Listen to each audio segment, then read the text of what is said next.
Então agora a gente chega para a segunda parte da nossa aula, em que eu vou resolver com vocês o exercício da parada obrigatória, da primeira parada obrigatória desse capítulo, que estão na página 29 e 30, tá? A primeira questão diz o seguinte: na natureza, a água passa por mudanças de estado físico.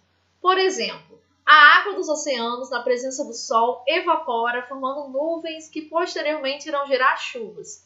O que é uma mudança de estado físico e como ela ocorre?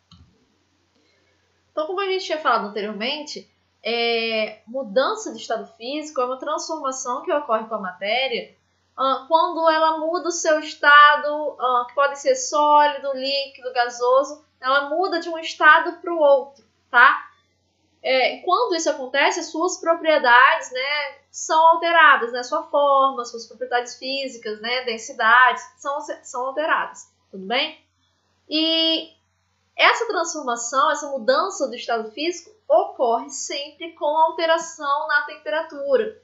Então, a resposta para essa questão seria que uma mudança de estado físico é a transformação, né, da matéria de um estado para outro, e essa transformação ocorre pela variação de temperatura do material, seja por aquecimento ou por resfriamento, ok? A questão 2 está dizendo o seguinte: o café solúvel é obtido a partir do café comum dissolvido em água. A solução é congelada e, em seguida, diminui-se bruscamente a pressão. Com isso, a água em estado sólido passa direta e rapidamente para o estado gasoso. Então, outra transformação. A água em estado sólido passa direto e rapidamente para o estado gasoso. Então, eu tenho duas transformações aqui. Então, a água, quando acontece isso, ela é eliminada do sistema por sucção. Com a remoção da água do sistema, por esse meio, resta o café em pó e seco. Nesse processo, foram envolvidas as seguintes mudanças de estado físico. Então, quando a solução, né, foi congelada, isso significa que ela passou do estado líquido para o estado sólido, né? Esse processo se chama de solidificação.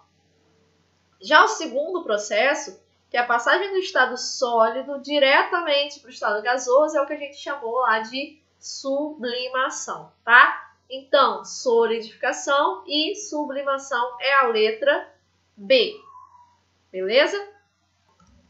Então, tá aí, marcação da letra B. A próxima questão, questão 3, está falando o seguinte: sobre substâncias puras e misturas foram feitas as seguintes afirmações. 1. Uma substância pura apresenta TF e TE constantes ao nível do mar. 2. A mistura de duas substâncias puras sempre apresentará a mesma densidade, independente da proporção de seus componentes. 3. Uma mistura eutética apresenta TF constante e bem definida. 4. Nem toda substância pura tem suas propriedades bem definidas. A alternativa que apresenta a resposta incorreta, né, as respostas incorretas Então, vamos analisar as afirmativas, tá? O primeiro item fala que uma substância pura apresenta TF e TE constantes ao nível do mar. Isso é verdade, porque eu falei lá que substâncias puras possuem propriedades bem definidas. Isso inclui a temperatura de fusão e de ebulição, tá? Então, a afirmativa 1 está correta. 2. A mistura de duas substâncias puras sempre apresentará a mesma densidade? Será que é isso que acontece? Sempre apresenta a mesma densidade? Ó. Eu mostrei lá para vocês um exemplo de mistura de sal e água com variados valores, né, de quantidade de sal e quantidade de água, e cada mistura diferente apresentava uma densidade diferente, né? Então, essa afirmação aqui está incorreta, está errada, tá? Porque a densidade da mistura ela vai depender da proporção de seus componentes, tudo bem? Então, essa aqui está incorreta. 3. A mistura eutética apresenta TF constante e bem definido. Então, mistura eutética é a que apresenta TF constante e o TE variando, certo? Então, essa afirmativa aqui está correta. 4. Nem toda substância pura tem suas propriedades bem definidas. Não, tá errado. Por quê? Eu falei que substância pura tem propriedade definida. O que não tem propriedade definida são misturas, tá? As alternativas que apresentam as respostas incorretas são as alternativas que apresentam o item 2 e o item 4, certo? Qual que apresenta o item 2 e 4? Letra C, tá? Então, letra C tá aí a marcação. Tudo bem? A questão 4 está falando o seguinte: um tipo de mistura muito comum em nosso cotidiano é o soro fisiológico, que pode ser aplicado em perfusões intravenosas em pacientes com desidratação.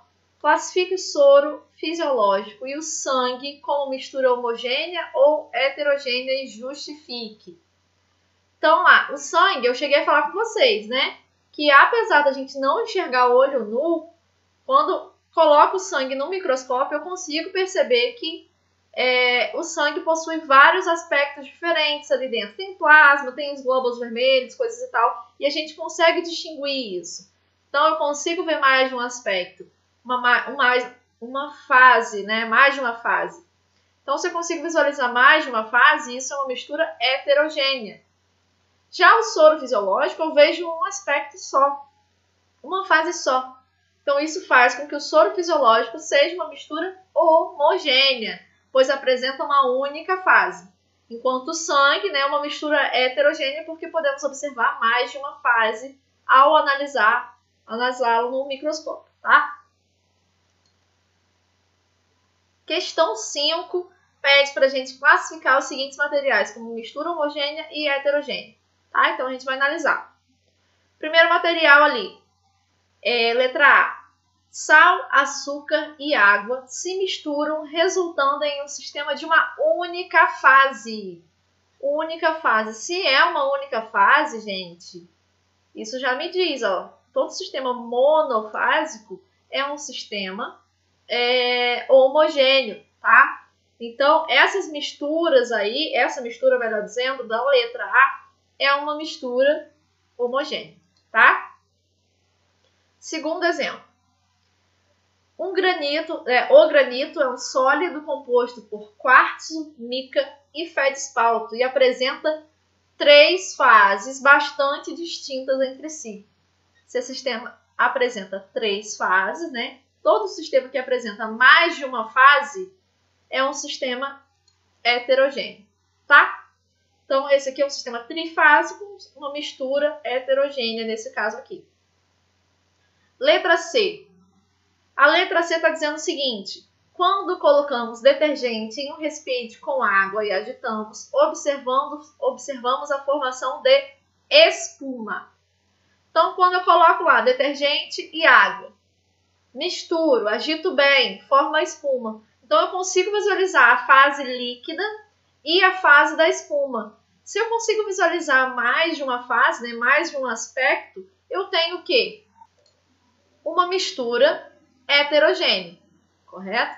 Porque eu consigo observar mais de uma fase. A fase líquida e a fase lá da espuma. Tudo bem? Letra D. Quando vista em um microscópio, a maionese apresenta gotículas de água dispersas no óleo. Então, eu consigo visualizar no microscópio a maionese, né? Uma parte aquosa e uma parte oleosa. Então, isso me indica que eu tenho mais de uma fase. Se eu tenho mais de uma fase, isso é uma mistura heterogênea. Beleza? Última letra. Uma liga metálica composta de ouro, prata e cobre apresenta uma única fase visível. Ó, única fase. Se só tem uma fase, gente, volto a dizer, sempre que um sistema tiver uma fase só, é um sistema homogêneo. Mesmo que seja mistura ou uma substância pura. Nesse caso aqui é uma mistura, né, de ouro, prata e cobre com uma única fase, então é uma mistura homogênea. Tudo bem? As últimas questões, no caso, número 6 aqui, está falando o seguinte. Durante a análise de uma solução aquosa translúcida, um químico ficou na dúvida se ela era uma mistura ou uma substância pura. Para verificar isso, ele optou por realizar um experimento para medir a temperatura de ebulição da amostra e obteve como resultado que ela era uma substância pura. Dessa forma, o resultado do experimento foi... Então, olha só. Lembra lá que eu falei para vocês, a principal diferença entre uma substância pura e uma mistura é que a substância pura apresenta propriedades, né, características bem definidas, né, e constantes. Então, a temperatura de fusão, a temperatura de ebulição é uma temperatura fixa para a substância pura. Já para as misturas, não. Essa temperatura varia. Então, se esse cientista, esse químico, teve como resultado que a substância era uma substância pura, né, não era uma mistura, ele teria que obter um resultado no experimento em que a temperatura de ebulição dessa amostra é uma temperatura fixa, constante, certo? Então vamos ler as alternativas, tá? A. Valor constante de temperatura de ebulição. Opa, já encontramos aí, certo? Letra A é a letra correta, mas vamos analisar as demais alternativas. Gráfico de mudança de fase sem patamar. Não, com patamar, né? Porque se é uma substância pura, tem o patamar do ponto de ebulição e do ponto de fusão. C. Sólido que não evaporou durante o aquecimento. Não existe isso. Não existe um sólido que não evapore durante o aquecimento. Basta eu fornecer temperatura suficiente para esse sólido evaporar. Letra D. Ponto de fusão diferente do ponto de liquefação. Eu não citei esse termo com vocês ainda, né? Ponto de liquefação. Mas eu citei o nome do processo. O processo de liquefação é o processo que eu também posso chamar de... Mas o ponto de liquefação representa, né, a temperatura em que um gás se torna líquido, tá? Só que aqui, ó, ponto de fusão diferente do ponto de liquefação. Então, a temperatura em que um sólido se torna líquido e a temperatura que um gás se torna líquido são diferentes. Independente se é substância pura, se é mistura, tá? Então, essa alternativa não faz muito sentido. O que faz sentido para uma substância pura é o valor constante na temperatura de ebulição e, claro, também na temperatura de fusão. Mas nesse caso aqui, a gente tem que a alternativa é a alternativa A, tá? E eu acabei aqui já dando a resposta da 7, mas a 7 diz que quanto às características das substâncias puras e das misturas, assinale a alternativa correta. A. Misturas sólidas homogêneas não podem ser consideradas soluções. Caso isso não é verdadeiro. Por quê? Quando eu tenho uma mistura homogênea, eu não cheguei a falar isso para vocês, mas toda mistura homogênea eu posso chamá-la de solução, tá? Então, toda mistura homogênea é uma solução. Não importa se é uma mistura líquida, sólida, gasosa, tá? Toda mistura homogênea é uma solução. Então, não é a letra A. B. Densidade e ponto de ebulição são propriedades que podem diferenciar uma substância pura de uma mistura. Sim, certo? Por quê? Uma substância pura tem ponto de ebulição e densidade fixo, bem definido, enquanto que uma mistura não. Então, letra B é correta.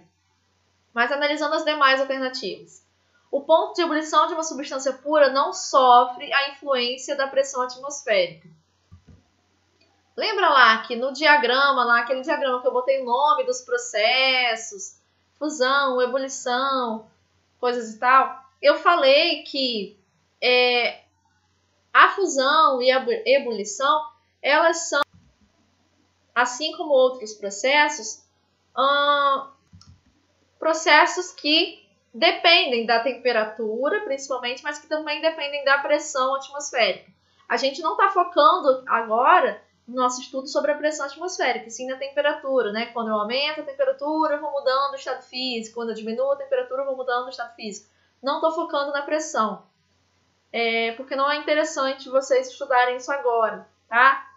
Mas a pressão é um fator que influencia, sim, no ponto de fusão de uma substância pura. Então, o ponto de ebulição, o ponto de fusão sofrem influência da pressão atmosférica. Tá? Essa alternativa C está incorreta. D. Uma substância pura sempre constituirá um sistema monofásico. Vimos que não, né? Eu posso ter um copo com água líquida e gelo, continua sendo uma substância pura, porém eu tenho um sistema bifásico. E misturas azeotrópicas são misturas homogêneas com ponto de fusão constante. Não, mistura com ponto de fusão constante é a mistura eutética. A mistura azeotrópica é aquela mistura com ponto de ebulição constante. Tudo bem? Então, esse foi o vídeo dos exercícios, né, da parada obrigatória do livro, resolução dos exercícios. Eu espero que vocês tenham entendido, mas caso não tenham entendido, anotem as suas dúvidas e tirem comigo, tá? E outra coisa, façam também os exercícios que eu passei no Exponde para vocês, beleza? Então é isso, gente. Essa foi a nossa aula de hoje e até a próxima.